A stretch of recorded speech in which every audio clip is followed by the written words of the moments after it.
আমাদের মন চায় ঘুমাইতে, আর আল্লাহর ইচ্ছা হলো আমরা নামাজ পড়ি, তো আমরা যেন না ঘুমায় নামাজ পড়ি, আল্লাহর ইচ্ছাকে যেন বাস্তবায়ন করি। জমিনে কিছু মানুষ আছে যারা আল্লাহর ইচ্ছা বাস্তবায়ন করেন সারা জনম। ইমাম আহমদ 70 বছরের ভিতরে একটা কবিরা গুনাহ করেন। ইমামে আজম আবু হানিফা রহমাতুল্লাহি আলাইহি 40 বছর ইশার ওযু দিয়া ফজরের নামাজ পড়েছেন। কত বছর পড়েছেন? কেন এই 40 বছরের ভিতরে ইমাম আজমের রাত্রে ঘুমাইতে মনে চায় নাই? চাইছে, কিন্তু নিজের ইচ্ছা বাস্তবায়ন করেন নাই। সুদীর্ঘ 40টি বছর ইমামে আজম আবু হানিফা রহমাতুল্লাহি আলাইহি ইশার ওযু দিয়া ফজরের নামাজ পড়েছেন। আল্লাহু আকবার, জোরে করে বলেন। 55 বার হজ্জে বাইতুল্লাহ করেছেন ইমামে আজম। 15 বছর বয়স থেকে হজ করা শুরু করছেন, 55 বার হজ্জে বাইতুল্লাহ করেছেন।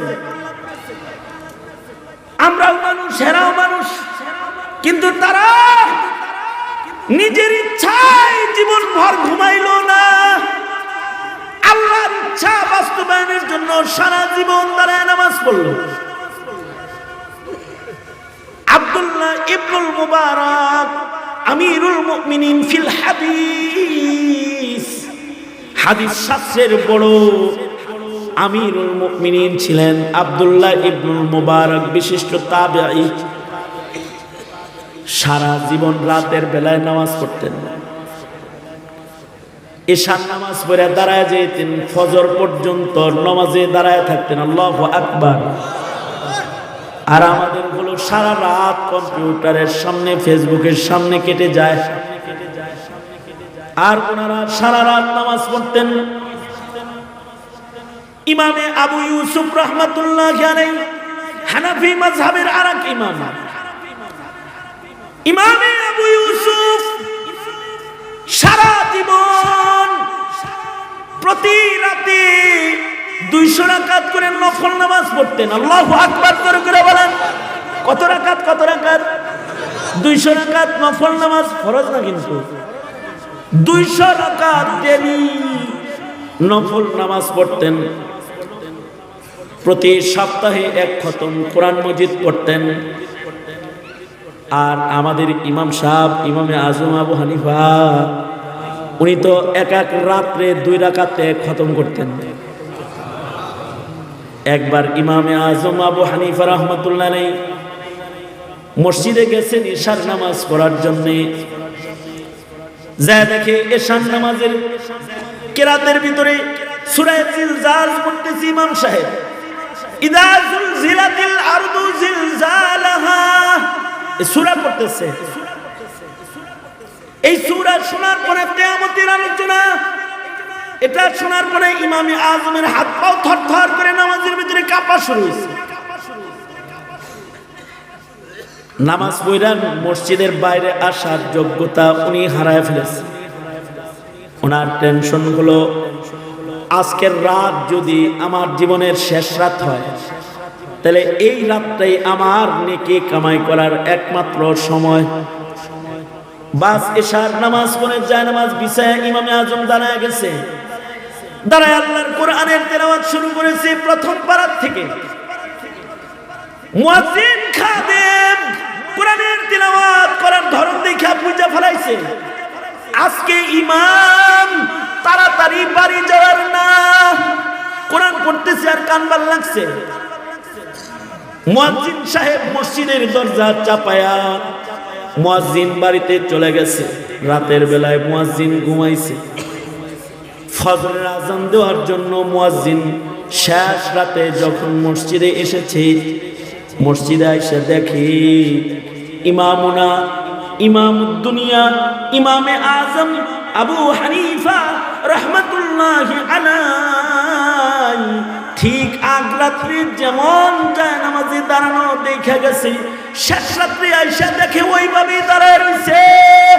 আর উনি কোরআন শরীফের তেলাওয়াত করতেছে, আর ওনার কণ্ঠে কোরআনে কারিমের শেষ পারার তিলাওয়াত বাজতেছে, অর্থাৎ রাতের বেলায় 2 রাকাত নামাজের ভেতরে মসজিদে দাঁড়ায়া ইমামে আজম আবু হানিফা গোটা কোরআনে কারিম খতম করে ফেলেছে। ইচ্ছাটাকে আল্লাহর গোলামিতে কাজে লাগাইছে। সারা রাত জায়নামাজে দাঁড়িয়ে আছে। আমাদের জীবনে কি এমন কোন রাত আছে? নাই যে সারা রাত ইবাদত করেছি। আমাদের জীবনে এমন কোন দিন কি আছে যে গুনাহ নাই? বের করার মতো ক্ষমতা আমাদের নাই। করব কেমনে? আমরা তো আমাদের জিন্দেগির হিসাব করি না। আমাদের দোকানের হিসাব আছে, আমাদের অ্যাকাউন্টের হিসাব আছে, কিন্তু আমলনামার হিসাব নাই। কিন্তু হযরত ওমরের মতো মানুষ, আমিরুল মুমিনিন হযরত ওমর, ওনার একটা খাতা ছিল। প্রতিদিন সন্ধ্যাবেলায় খাতার ভেতরে উনি লিখতেন দিনের বেলায় কয় রাকাত নফল পড়ছেন, সকালবেলায় লিখতেন রাতের বেলায় কয় রাকাত নফল পড়ছেন, সন্ধ্যাবেলায় লিখতেন দিনের বেলায় কয় পারা কোরআন মাজিদ পড়ছেন, লিখতেন। ডেলি লিখতেন আর হিসাব করতেন। হযরত ওমরের ইন্তেকাল যেদিন হয়ে গেল, হযরত ওমরের মৃত্যুর পরে হযরত ওমরের গোসল যারা দিল, তারা দেখে হযরত ওমরের পিঠের ভিতরে চাবুকের দাগ, চাবুকের বাড়ির দাগ। গোসল কমপ্লিট কইরা তারা যায় ঘরের লোকদেরকে বলে, আমিরুল মুমিনিন হযরত ওমরের পিঠে চাবুকের করার দাগ কেন দেখা যায়? কে হযরত ওমরকে চাবুক দিয়ে পিটাইছে? ঘরের লোকেরা বলে, আমিরুল মুমিনিনকে কে চাবুকের দ্বারায় পিটাবে? আমিরুল মুমিনিনের দিকে তাকানোর মতো লোক তো আধা জাহানের ভিতরে নাই। কে আমিরুল মুমিনিনকে পিঠে আঘাত করবে? তবে আমিরুল মুমিনিনের জীবন ডায়েরির খাতা আছে। সন্ধ্যাবেলায় তিনি খাতা নিয়ে বসে, সকালবেলায় তিনি খাতা নিয়ে বসে। রাতের ইবাদত গুলো কি, সেটা রাতের ইবাদত সকালে লেখে, সন্ধ্যাবেলায় দিনের ইবাদত লেখে। কোনদিন লিখতে যায় যদি আমিরুল মুমিনিনের হিসাবে কম পড়ে যায়, যে গতকালকে 5 পারা পড়ছে আর আজকে 3 পারা পড়ছে, গতকালকে 30 রাকাত পড়েছে, আজকে 20 রাকাত নফল পড়েছে, যদি ইবাদতে কম পড়ে যায়, তখন আমিরুল মুমিনিন ওমর চাবুকের দ্বারা নিজের পিঠে নিজে পিঠায় আর কয়, ওমর তুই খারাপ হয়ে গেছিস। গতকালকে তোর ইবাদত বেশি ছিল, আজকে তোর ইবাদত কম। হাসরের মাঠে আল্লাহর কাছে কি লয়ে দাঁড়াবি? এই যে আমিরুল মুমিনিন প্রতিদিন নিজেকে শাসন করতেন আর নিজের পিঠে চাবুক দিয়া আঘাত করতেন। কখনো কখনো চাবুকের আঘাতগুলো জোরে পড়ে যেত, তো পিঠ কেটে রক্ত বের হয়ে যেত। হযরত ওমর নিজে শাস্তি দিতেন, নিজে শাস্তি প্রদান করতেন। হাকিমুল উম্মত থানভী রাহমাতুল্লাহি আলাইহি নিজের নফসকে শাস্তি দেওয়া শিখাইছেন। যেদিন ইবাদত হবে না, এদিন নফসরে না খাওয়ায় কষ্ট দিবা, রোজা রাখবা। যেদিন ইবাদত কম হবে, সেদিন নফল নামাজ পড়ে নিজের পায়ের কষ্ট দিবা, যে তুই গুনার পথে হাঁটলি কেন? নফল নামাজ পড়বি 20 রাকাত। নিজেকে নিজে শাসন করা, এই যে নিজেকে নিজে শাসন করার এই মাদ্দা কখন এসেছে?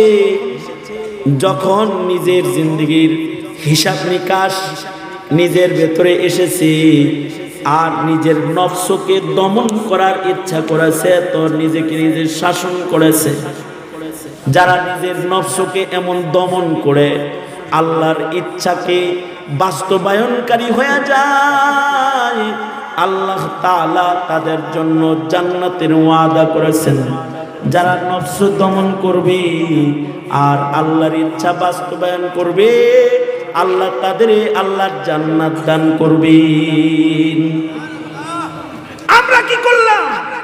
আমরা তো নিজের নফসের তাবেদারি করলাম। নামাজ পড়তে মনে চায় না তাই নামাজ পড়ি না, পর্দা করতে মনে চায় না তাই পর্দা করি না, কোরআন পড়তে মনে চায় না তাই কোরআন পড়ি না। 40 বছর 50 বছর বয়স হয়ে গেছে, এখন পর্যন্ত 40 বছরের ভেতরে কোরআন মজিদ পড়া শিখে নাই। 50 বছর বয়স কোরআন পড়া শিখে নাই ইচ্ছা করে, অথচ ইচ্ছা করে সে জীবনের অনেক কাজ করে, অবহেলা করে করে কোরআনের তিলাওয়াত শিক্ষা গ্রহণ করে নেই।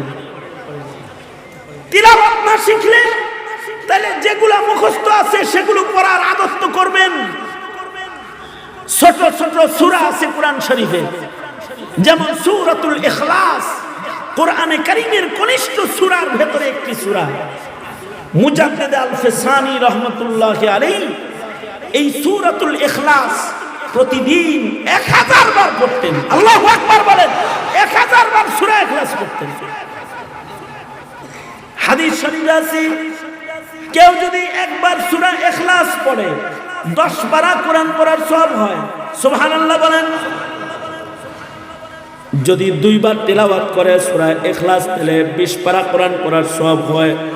যদি 3 বার সূরা ইখলাস পড়ে 1 খতম কোরআন পড়ার সওয়াব হয়। যদি 6 বার সূরা ইখলাস পড়ে 2 খতম কোরআন পড়ার সওয়াব হয়। যদি 9 বার সূরা ইখলাস পড়ে 3 খতম কোরআন পড়ার সওয়াব হয়। আর কেউ যদি এক বসায় 10 বার সূরা ইখলাস পড়ে আল্লাহ তাআলা জান্নাতের ভেতরে তার জন্য একটা প্রাসাদ বানায়। বাড়ি করতে কিরকম সময় লাগে? আপনি যে বাড়িতে একটা বিল্ডিং করবেন, কারণ 20 বছর চলে যায় একটা বিল্ডিং করতে। 2 তলা একটা বিল্ডিং করবেন 20 বছর লাগে। 5 বছর 10 বছর বিদেশ থেকে বাবার জানাজা মায়ের জানাজা হারায়া প্রবাসের জীবনে কষ্ট করে তারপরে একটা বিল্ডিং করে। আর সেখানে আল্লাহর রাসূল বলে কি, কেউ যদি 10 বার সূরা ইখলাস পড়ে তাহলে একটা বিল্ডিং পাবে জান্নাতের ভিতরে। আল্লাহু আকবার বলেন। সূরা ইখলাস পড়তে কতক্ষণ সময় লাগে? সূরা ইখলাস পড়তে মাত্র সময় লাগবে 12 সেকেন্ড থেকে 14 সেকেন্ড। বিসমিল্লাহির রহমানির রহিম। কুল হুয়াল্লাহু আহাদ আল্লাহুস সামাদ লাম ইয়ালিদ ওয়া লাম ইউলাদ ওয়া লাম ইয়াকুল লাহু কুফুয়ান আহাদ। 12 সেকেন্ড 13 সেকেন্ড সময় লাগছে। তো একবার পড়তে যদি 12 সেকেন্ড লাগে তাহলে 10 বার পড়তে খুব বেশি হলে 2.5 মিনিট থেকে 3 মিনিট একেবারে আস্তে আস্তে পড়লেন। তার মানে 3টা মিনিট আপনি ইচ্ছা করে যদি আল্লাহরে দেন, কয়টা মিনিট? 3টা মিনিট যদি আপনি ইচ্ছা করে আল্লাহকে দেন তো আল্লাহ তাআলা আপনাকে জান্নাতে বাড়ি দান করবে। আল্লাহু আকবার বলেন। জান্নাতে বাড়ি পাবেন কয় মিনিট? ঘন্টার পর ঘন্টার নেতারে দিয়েছেন 500 টাকা লেগে, 500 টাকা দিয়েছে এর লেগে মিছিলে যায় সময় দিয়েছেন, সমাবেশে যায় বসেছিলেন। আল্লাহ যে জান্নাতে বাড়ি দিবেন লেগে 3 মিনিটও দিবেন না নিজের ঘরের ভিতরে, তাও ল্যাপের নিচে, তাও ল্যাপের নিচে। আরে ওযু করে কিবলামুখী হয়ে বৈশাও না, ল্যাপের নিচে শুয়ে শুয়ে কর শুনছেন আর পড়ছেন সূরাতুল ইখলাস। তো আল্লাহ তাআলা আপনাকে জান্নাতে বাড়ি দান করবে। অনেক বড় বড় ইবাদত করতে আপনারা সাহস পান না। 200 রাকাত নামাজ পড়ার মতো সাহস হিম্মত আমাদের নাই। এশার ওযু দিয়া ফজরের নামাজ পড়ার মতো হিম্মত ইমাম আজম আবু হানিফার মতো আমাদের নাই। এতটুকুন তো হিম্মত করা যায়। এ যুবক, এতটুকুন তো হিম্মত তুমি করতে পারো যে প্রতিদিন তুমি 10 বার সূরা ইখলাস পড়বা, 1 বার সূরা ইয়াসিন পড়বা। যারা কোরআন শরীফ পড়তে পারে সকাল বেলায় যদি সূরা ইয়াসিনের তিলাওয়াত তারা করে, আল্লাহ তাআলা তাদের সারা দিনের সকল হাজত পূরণ করার জিম্মাদার হয়ে যাবে। সূরাতুল ইখলাসটা পড়ো। কুলুবুল কুরআন। সূরা ইয়াসিন হলো কোরআন মজিদের কালবের নাম। কালব, কুলুবুল কুরআন, কালবুল কুরআন। সব জিনিসের কালব আছে। কোরআনের কালব হলো সূরা ইয়াসিন।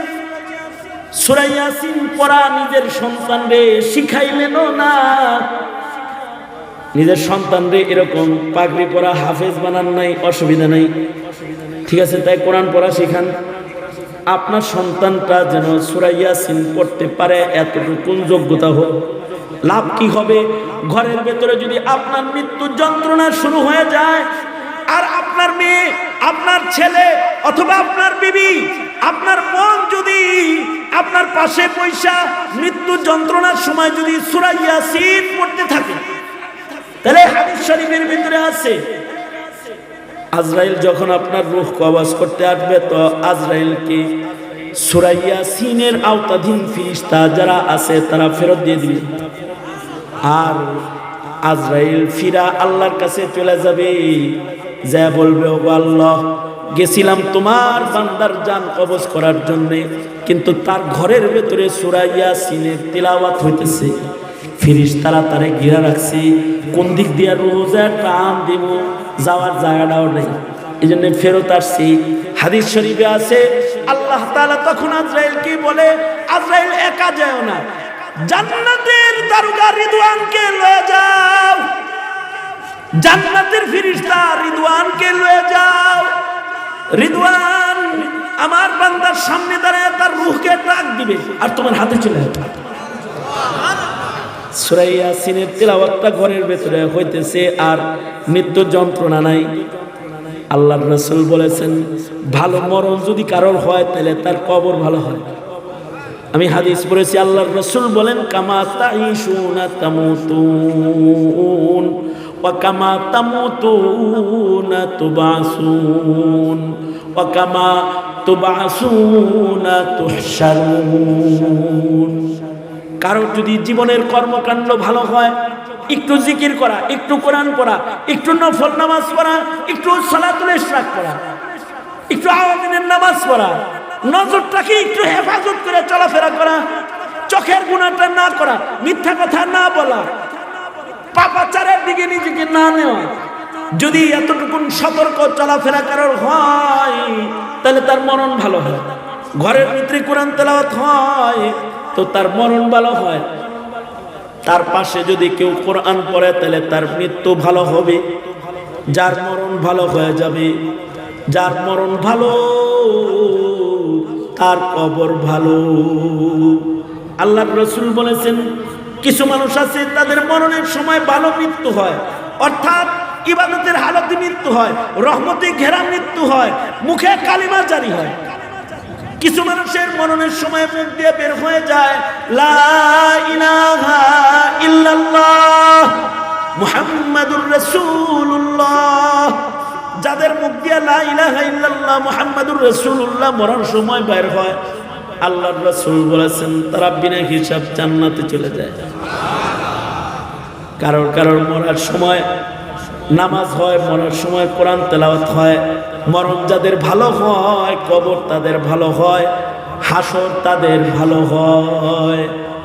এ কারণে মরণটা যেন ভালো হয় এ ফিকির করা চাই, এ চেষ্টা করা চাই। মরার সময় যেন ইবাদত হয়, মরার সময় যেন ঘরের ভিতরে টিভি না চলে, মরার সময় যেন ঘরের ভিতরে মূর্তি ছবি টানানো না থাকে, যে রহমতের ফিরিস্তা আইবার পারে না। মরার সময় যেন ঘরের পরিবেশ ইবাদতের পরিবেশ হয়। আশপাশে যারা আছে তারা যেন কালেমার তালকিনে ব্যস্ত রয়। এই যে একটা সুন্দর তালিম, এতটুকুন তালিমও যদি ঘরের নারী পুরুষদেরকে দেওয়া হয়, আর যদি এ তালিমগুলো কারোর ঘরে জারি রয়, তবে তার মরণ ভালো হয়। জান্নাতের ফেরেশতারা জান্নাত সহ ইস্তেকবাল করে তাকে জান্নাতের দিকে নেওয়ার জন্য এসে যায়। আশ্চর্য, বিজ্ঞান এসেছে, বাণিজ্য মেলা এসেছে, ফটোর সরাসরি ছবির সরাসরি এসেছে। আমাদের মরণটা এখন নিরাপদ হওয়া কেমন যেন কঠিন হয়ে গেছে। মুসলমানের ঘর এখন ছবি ছাড়া, মূর্তি ছাড়া ঘর পাওয়া মুশকিল। কি ঠিক না? এরকম অবস্থা না? গান বাদ্যের আওয়াজ ছাড়া ঘর পাওয়া মুশকিল, কোরআনের তিলাওয়াত ওয়ালা আওয়াজ ওয়ালা ঘর পাওয়া মুশকিল। সর্বত্র গান বাদ্যের আওয়াজ। ইবাদত করবে কি? শিক্ষানীতির এতই পরিবর্তন ঘটেছে, ন্যূনতম যা ইসলাম শিক্ষা সিলেবাসে ছিল এগুলোকে কাটছাট করে সব ফেলে ললিত কলাকে ইস্টাবলিশ করা হয়েছে, ললিত কলাকে ইস্টাবলিশ করা হয়েছে। আমার সন্তান দিন জানবে কি? ভাই দোস্ত বুজুর্গ, ন্যূনতম দিনদার হইতে হবে। দিনদার যারা হবে তাদের মরণ ভালো হবে। নিজেদের মরণ ভালো করার জন্য দিনদারিকে আপনায় নেব ইনশাআল্লাহ। বলেন, আওয়াজ করে জোরে বলেন ইনশাআল্লাহ। নিজের নফস চাইবেন নামাজ না পড়ি, কিন্তু 5 বেলা নফসকে নামাজ পড়াইবেন ইনশাআল্লাহ। বলেন, কারা কারা 5 বেলা নামাজ পড়বেন? হাত তোলেন, হাত তোলেন, বলেন ইয়া আল্লাহ। জোরে বলেন ইয়া আল্লাহ। ওয়াদা করিতেছি আর কোনদিন নামাজ কাজা করব না। জোরে বলেন ইনশাআল্লাহ। বলেন আরো জোরে বলেন। যুবকরা যারা কোরআন শরীফ পড়া শিখবা, তিলাওয়াতুল কোরআন শিখো। মুসলমানের সন্তান হয়ে কালিমা পড়তে পারো না, তিলাওয়াত করতে পারো না, আল্লাহর মুখ দেখাইবা কিভাবে? তাবলীগে সময় লাগে, চিল্লা লাগাইবা। কারা কারা হাত তোলো, নিয়ত করো। হ্যাঁ যুবকরা, মাশাআল্লাহ সবাই হাত তুললে সমস্যা নাই। নিয়ত করতে কি সমস্যা আছে কোনো? সবাই হাত তুলে নিয়ত রাখো ইনশাআল্লাহ। বলেন, একটা চিল্লা লাগাইলে নামাজ ঠিক হয়ে যাইব। রুকু করতে পারেন না, সিজদা করতে পারেন না, ওযু করতে পারেন না, ইকামত দিতে পারেন না। যদি বলা হয় ইকামত দেন, তাহলে খালি পিছনের দিকে যান। একটা চিল্লা লাগান, দেখবেন সব ঠিক হয়ে গেছে। কিছু সময় আল্লাহর রাহে কাটাইলে, আল্লাহ বিল্লাহ করা শিখলে দেখবেন ইমানি জিন্দেগীর একটা স্বাদ পাইতেছেন। কারোর ভেতরে গুনাহের জীবনের স্বাদ আছে, আর কারোর ভেতরে ইমানের জীবনের স্বাদ আছে। ইমানের জীবনের স্বাদ যাদের ভেতরে এসে যায়, তারা মৃত্যুর সাথে সাথে আল্লাহর জান্নাতে চলে যায়, মরণের সাথে সাথে চলে যায়। মরবো না এখানে এমন কেউ আছি? সবার মরণের মতো। কারণ আজরাইল পুলিশকে তো আর ধমকি দিয়ে তাড়ান যায় মনে হয়।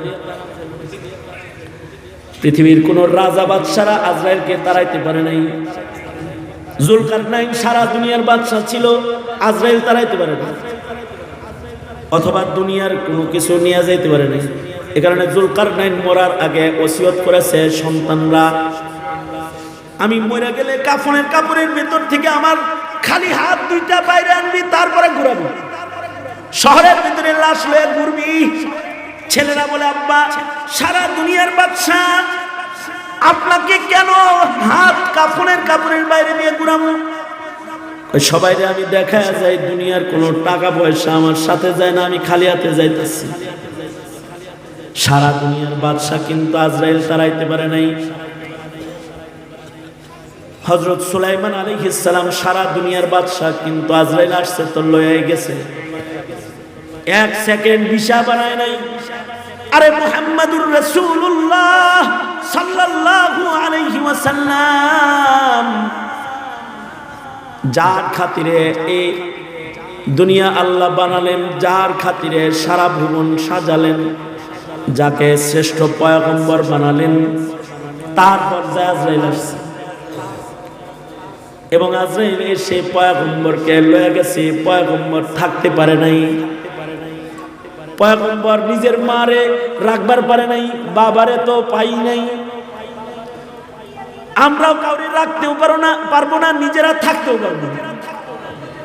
নবী নিজের মারে রাখতে পারে নাই।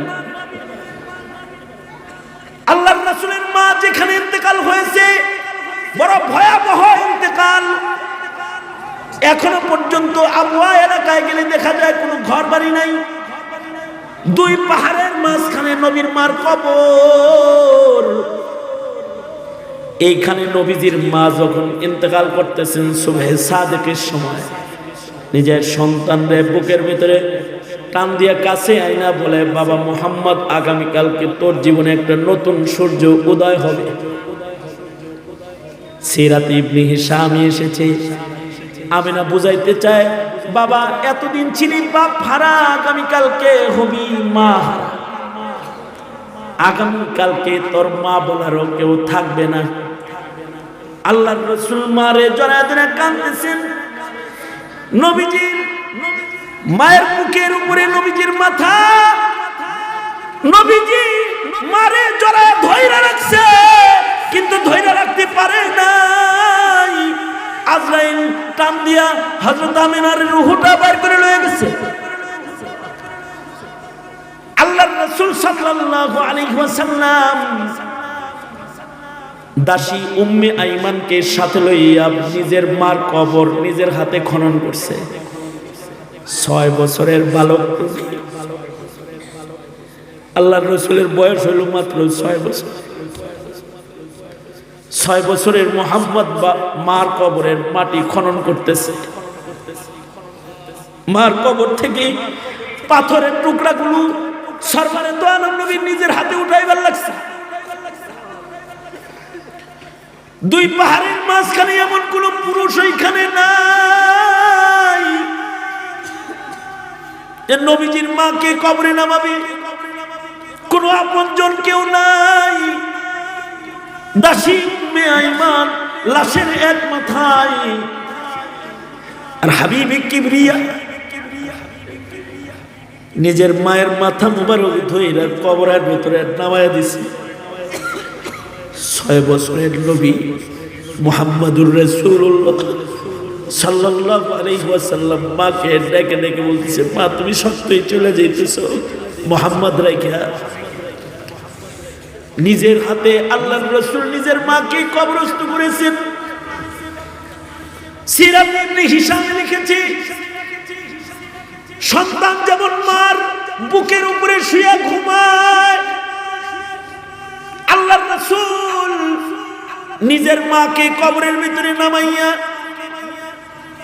কবর দিয়া মাটি দিয়া কবর সাজায়া মায়ের কবরের উপরে বুক চাইবা মার কবরের উপরে শুয়ে শুয়ে বলতেছে, মা আর তোমার বুকে ঘুম হবে না, জীবনের শেষ তোমার কবরের পরে আমি শুইলাম। আল্লাহর রাসূল নিজের মার কবরকে জড়ায়া ধরে রাখছে এমন ভাবে সন্তান যেমন তার মাকে ধরে রাখে, আল্লাহর রাসূল নিজের মায়ের কবর ধরে রাখছে। দাসী উম্মে আইমান আল্লাহর রাসূলের হাত ধরে বলে, বাবা মুহাম্মদ কবরের উপরে কাঁদতে নাই, বাবা আমার বুকে আয়, তুই আমার সন্তান। উম্মে আইমানের দুধ নবী পান করেছেন। উম্মে আইমান রাসূলের চোখের পানি মুছে দিয়ে বলে, তোর মা নাই? কে বলেছে যে আমি তোর মা? আজ থেকে তুই উম্মে আইমানকে মা বলে ডাক। মুহাম্মদুর রাসূলুল্লাহ সাল্লাল্লাহু আলাইহি ওয়াসাল্লাম, যার কারণে পৃথিবীর সব তিনি নিজের মারে রাখতে পারে নাই, এমনকি সাইয়্যিদুল মুরসালিন নবীর দরজায় আজরাইল দাঁড়ায় গেছে। আল্লাহর রাসূল সাল্লাল্লাহু আলাইহি ওয়াসাল্লামের ঘরে আজরাইল প্রবেশ করেছে, নবীজিকে নেওয়ার জন্য এসে পড়েছে। সাইয়্যিদুল মুরসালিন দুনিয়ায় থাকতে পারে নাই, সুতরাং তুমিও থাকতে পারবা না, এটাই কনফার্ম। আমিও থাকতে পারবো না, তুমিও পারবা না। তবে তোমার আমার বিদায় যেটা হবে, বিদায়টা যেন নফসের তাবেদার হিসাবে বিদায়টা যেন না হয়, আল্লাহর গোলাম হিসাবে যেন বিদায়টা হয়। এটা হবে তোমার জিন্দেগীর সাধনা। জীবনের হায়াতে তোমার মেহনত হবে যেমন, তোমার মরণটা হবে তেমন। আর মরণটা হবে যেমন, কবরটা হবে তেমন। কবরটা যার হবে যেমন, হাসরের মেহমানদারিটা হবে তার জন্য তেমন। এজন্য নিজের ইচ্ছার দাবিদার গোলাম না হও বন্ধু, নামাজি হও, সুন্নতওয়ালা হও, হালাল হারামের তমিজকারী হও, কিছু সময় প্রতিদিন আল্লাহর জিকির কারণেওয়ালা হও। প্রতিদিন কিছু আল্লাহর কোরআনের তেলাওয়াতকারী হও, নেক কাজ দিয়া নিজের হায়াতটাকে সাজাও। আল্লাহ তাআলা নেককার বলে ডাক দিয়ে কবরে নিয়ে যাবে। আল্লাহ তাআলা আমাদের সবাইকে দিনদারিকে গ্রহণ করে নফসের দাবিদারি থেকে বাঁচার তৌফিক দান করেন, বলুন আমিন। সবাই ইস্তিগফার করেন, আস্তাগফিরুল্লাহ রাব্বি মিন কুল্লি যামবি ওয়া আতুবু ইলাইহি, লা হাওলা ওয়ালা কুওয়াতা ইল্লা বিল্লাহিল আলিয়্যিল আযীম। আস্তাগফিরুল্লাহাল্লাযী লা ইলাহা ইল্লা হুয়াল হাইয়ুল কাইয়্যুম ওয়া আতুবু ইলাইহি। আলহামদুলিল্লাহি রাব্বিল আলামিন। والصلاة والسلام على سيد الأنبياء والمرسلين محمد وعلى آله وأصحابه أجمعين। يا الله ফজলুল হক ভাই বন্ধু মানুষ, বন্ধুত্বের টানে এই মাহফিলে বারবার আসা, এলাকার নেতৃস্থানীয় ব্যক্তিবর্গ বড় ভালোবাসেন, পুরানা এক মুহাব্বতে বাগার বাসের সাথে। গভীর রাত, প্রচন্ড কনকনে শীত, তোমার বান্দারা বসে রয়েছে। চেয়ারম্যান সাহেব, প্রিন্সিপাল সাহেব, নেতৃস্থানীয় ব্যক্তিবর্গরা এখানে আছে। দূর দারাজ থেকে বহু উলামা হযরতরা এসেছেন। নারী পুরুষ, আবাল বৃদ্ধ বনিতা মাহফিলে অংশগ্রহণ করেছেন। গোলাম হায়াতের প্রস্তুতি নিয়ে কিছু কথা তোমার বান্দাদের কানে পৌঁছায়া দিয়েছে। ভিক্ষুকের মতো দুইটা হাত কাঙ্গালের মতো তোমার আদালতে কিবরিয়াতে বাড়ায় ধরেছে। জিন্দেগীর সব গুনাহের জন্য তোমার কাছে মাপ চাই। ও জাহানের মালিক, মেহেরবানি করে আমাদের জিন্দেগীর যত গুনাহ করেছি সব গুনাহ তুমি মাফ করো আল্লাহ। জেনে না জেনে, অন্ধকারে আলোয় গোপনে প্রকাশ্যে যত পাপাচার করেছি ক্ষমা করে দাও। বেপানাহকে পানাহ দাও, বেরুজিকে রুজি দান করো, অশান্তি দূর করে শান্তির ফয়সালা করো আল্লাহ রাব্বুল আলামিন। এখানে আমরা যারা হাজির, কার মনের কি আশা ব্যথা সব তুমি জানো। সবার মনের নেক বাসনাগুলো পুরা করে দাও রাব্বুল আলামিন। কিছুদিন আগে সভাপতি সাহেব ইন্তেকাল করেছেন, তোমার বান্দাকে জান্নাত দিয়ে দাও। বণিক সমিতির সদস্যরা দোয়া প্রার্থী হয়েছেন, ইয়া আল্লাহ সকলের হকে দোয়া কবুল মঞ্জুর করে নাও। নেতৃস্থানীয় ব্যক্তিবর্গ যারা এখানে বসে রয়েছে সকলকে দিনদার পরহেজগার নেককার হিসেবে কবুল মঞ্জুর করো আল্লাহ। যে ছেলেগুলোকে পাগড়ি দেওয়া হয়েছে আলমে রব্বানি হাক্কানি করে ওদের কবুল মঞ্জুর করে নাও। ইয়া আল্লাহ এখানে যত বৃদ্ধরা আছে পুরাদের হযরত আবু বকর বানায়া দাও, যুবকদেরকে খালিদ বিন ওলীদ বানায়া দাও, পর্দার আড়ালের মা বোনদের হযরত ফাতেমা খাদিজা বানায়া দাও রব্বুল আলামিন। আয় মালিক রব্বে কারীম, আমাদের প্রজন্মের যুবকদেরকে নেককার পরহেজগার বানায়া দাও। ইয়া আল্লাহ ওদেরকে পাঁচ ওয়াক্ত নামাজের হিফাজতকারী বানায়া দাও। ইয়া আল্লাহ মা বাবার ফরমাবরদার সন্তান হিসেবে ওদের কবুল মঞ্জুর করে নাও। হার কেসেমের গুনাহ খাতা থেকে ওদের ধরে ধরে বাঁচাও। দ্বীনের কাজ করার জন্য খুব শক্তি ওদের ঈমানি জজবা বাড়ায় দাও। তোমার ভয় তাকওয়া আল্লাহর নিয়ামত দিয়ে মালামাল করে দাও আল্লাহ। নফসের ধোঁকা থেকে সকলের বাঁচাও রব্বুল আলামিন। রিজকে হালালের ভিতরে বরকত দান করো, ব্যবসায়ীর ব্যবসায় বরকত দাও, চাকরিজীবীর চাকরিতে বরকত দাও, দুনিয়ার অশান্তি দূর করে শান্তির ফয়সালা করে দাও। জিন্দেগির এমন কোনো মুনাজাত বাদ নাই যেই মুনাজাতে মা বাবার কথা বলি নাই। নিজের হাতে অনেকে নিজের মা কবরে রাখছে, নিজের হাতে অনেকে নিজের বাপ কবরে রেখেছে। জীবনে কোনোদিন যারা মা ডাক নসিব হবে না, জীবনে কোনোদিন যাদের আব্বা ডাক নসিব হবে না, যাদের মা বাবা অন্ধকার কবরের বাসিন্দা হয়ে গেছে, ও আল্লাহ তাদের মা বাবার কবরগুলা জান্নাত জান্নাতের বাগান বানায় দাও আল্লাহ। ইয়া আল্লাহ, জানি না কোন দোকানে কাফন আমাদের জন্য রেডি হয়ে গেছে, কোন চোখের বাস না জানি আমাদের জন্য পেকে গেছে। ইয়া আল্লাহ, কবরের ফলকি পাঠানোর আগে কামিল মুমিনের দপ্তরে আমাদের নাম তুমি উঠায়া দিও রব্বুল আলামিন। এই মুহূর্তে আমাদের সালাম প্যারা নবীর রওজায় পৌঁছায়া দাও, মুরাদিরে আবু বকর বানায় দাও, যুবকগুলারে খালিদ বিন ওয়ালিদ বানায় দাও, পর্দার আড়ালের মা বোনদের হযরত ফাতেমা খাদিজাতুল কুবরা বানায় দাও আল্লাহ রব্বুল আলামিন। আমরা যারা হাত তুলেছি মক্কা মদিনা না দেখায় আমাদেরকে তুমি মরণের ডাক দিও না আল্লাহ। অত্র এলাকায় সুন্নতের হাওয়া চালু করে দাও, হার কিসমের শিরক আর বিদআত থেকে এলাকাবাসীকে ধরে ধরে তুমি বাঁচাও। ইয়া আল্লাহ, অনেক কিছু বলার, যত কল্যাণ মঙ্গল সব দাও, কল্যাণ থেকে রক্ষা করো। বিল খুসুস ফিলিস্তিনের মুসলিম মুসলমানদের জন্য মদদ নুসরত পাঠায় দাও আল্লাহ। বাংলার জমিনে শান্তি দাও। উলামায়ে দ্বীন যারা জেলবন্দি রয়েছে তাদের মুক্ত করে দাও ইয়া আল্লাহ। যারা মামলা মোকদ্দমায় জর্জরিত তাদেরকে মুসিবত থেকে হিফাজত করো ইয়া আল্লাহ। আসন্ন রমজান আমাদের জন্য ইবাদতের রমজান বানায় দাও। আল্লাহুম্মা বারিক লানা ফি রজব ওয়া শাবান ওয়া বাল্লিগনা রমাদান। পূর্ণ আমার সাথে সকলে আল্লাহুম্মা বারিক লানা ফি রজব ওয়া শাবান ওয়া বাল্লিগনা রমাদান। আল্লাহুম্মা বারিক লানা ফি রজব ওয়া শাবান ওয়া বাল্লিগনা রমাদান।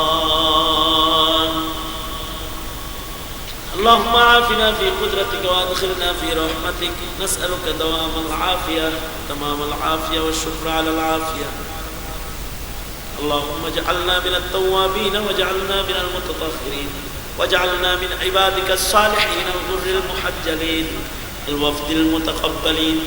سبحان ربك رب العزة عما يصفون وسلام على المرسلين والحمد لله رب العالمين. السلام عليكم ورحمة الله.